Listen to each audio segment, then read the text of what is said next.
dodelijke kanker is besig om aan die Afrikaner bloedlyn te vreet.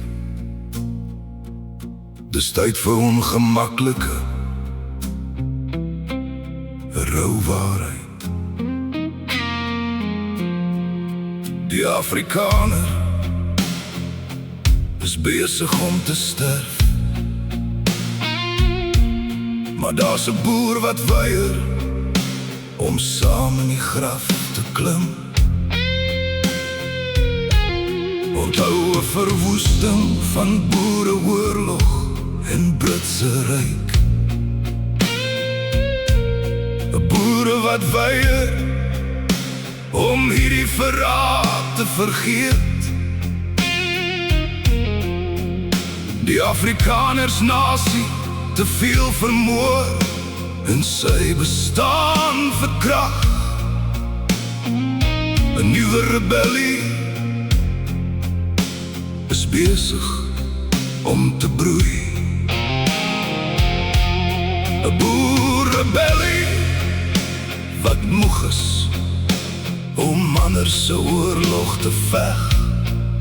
'n boeresiel wat weier om oor te gee, maar sal veg. Vandag staan ons voor die moderne kruispad van Pretoria tot Kaapstad. Genoeg is genoeg, te veel keer al uitverkoop, te veel verkrag.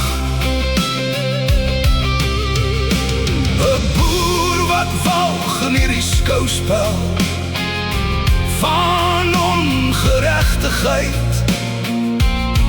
'n boer verstaan waar daar gaan geen verlosser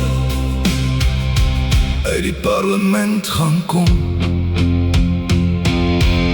'n boer wat weier om vasgehou te word deur kettings van kunsmatige versoening. Die boer het besef, red jouself of jy is niks. 'n redder met boerebloed. Genoeg is genoeg, te veel keer al uitverkoop,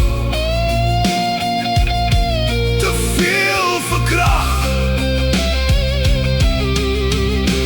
'n boer wat walg in hierdie skouspel van ongeregtigheid.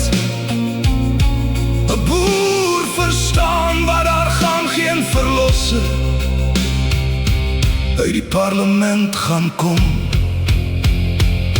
'n boer weet, 'n boer weet, 'n boer wat weet dat daar geen verlosser uit die parlement gaan kom. Boer wat weier om vasgehou te word deur kettings van kunsmatige versoening. Die boer het besef, red jouself of jy is niks. 'n redder met boer